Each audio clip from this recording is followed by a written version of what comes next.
Bienvenidos a la sala de campanas de la Catedral de Valencia. El sonido de la Caterina de 1305, la segunda campana más antigua de todas las catedrales de España, nos ha dado la bienvenida a un mundo especial, al mundo de los campaneros, el mundo de la gente que volvemos a expresar los sentimientos de la comunidad a través de las campanas de la Catedral de Valencia.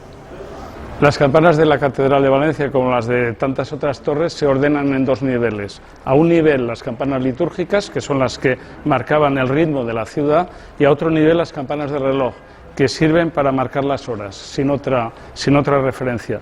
Las 11 campanas litúrgicas, la más antigua es la que hemos escuchado, la Caterina de 1305, la más moderna, la Violán de 1765, y entre ellas están las 11.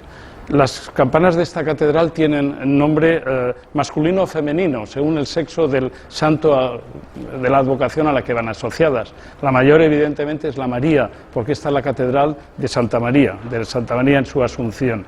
Después está el Manuel, después está la Bárbara, la Caterina, el Jaume. Jaume era San Jaime, Santiago era una importante cofradía, y así hasta las 11 campanas. En el otro nivel están las campanas del reloj, que tienen menor importancia, porque la sociedad tradicional organizaba su vida en torno a las campanas litúrgicas, ya que el toque de alba de la mañana, el toque de oración era el que marcaba el inicio de la jornada, y el toque de los difuntos de la noche marcaba el final.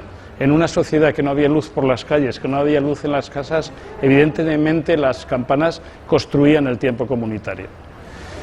Lo que nosotros tratamos en Nuevos Campaneros es de volver a recuperar esos toques con un sentido actual. ¿Qué quiere decir esto?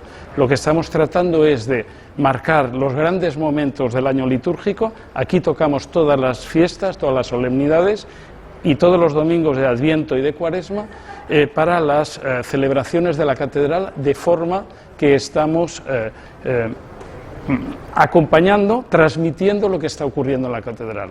Pero también tocamos cuando son los grandes días de fiesta, la Virgen de los Desamparados o el Día del Corpus Christi, por decir las dos mayores celebraciones, los San Vicentes también. Es decir, lo que estamos es con las campanas no solo llamando a misa, que es la idea que tiene la gente, sino sobre todo transmitiendo lo que está pasando. Por ejemplo, el Día de la Virgen de los Desamparados vamos marcando la parte de la misa de infantes, luego cuando sale la Virgen de su basílica hasta llegar a esta basílica. Todo eso, los toques van transmitiendo qué es lo que está ocurriendo. Es decir, es la más alta música comunitaria que acompaña y transmite lo que está pasando debajo. Lo mismo pasa con la procesión general por la tarde. Las campanas de la catedral marcan la salida, las distintas parroquias van indicando por dónde va circulando la procesión, y luego cuando vuelve a llegar aquí volvemos a atraer, a englobar todos los demás toques para, digamos, cerrar el toque de fiesta. Por lo tanto, lo que intentamos los campaneros es, a través de estos toques, no recuperar tradiciones antiguas porque sí, sino interpretar, que quiere decir volverlas a hacer ahora, a partir de un grupo muy heterogéneo de gente en que nos atrae solamente una cosa, y es la pasión por las campanas. Hasta principios del siglo XX el campanero vivía en la propia torre de la catedral, era un profesional que estaba tocando todas las veces que hacía falta al día. En el año 68 decidieron poner motores, desapareció la imagen del campanero y los toques fueron los mismos que en otro lugar.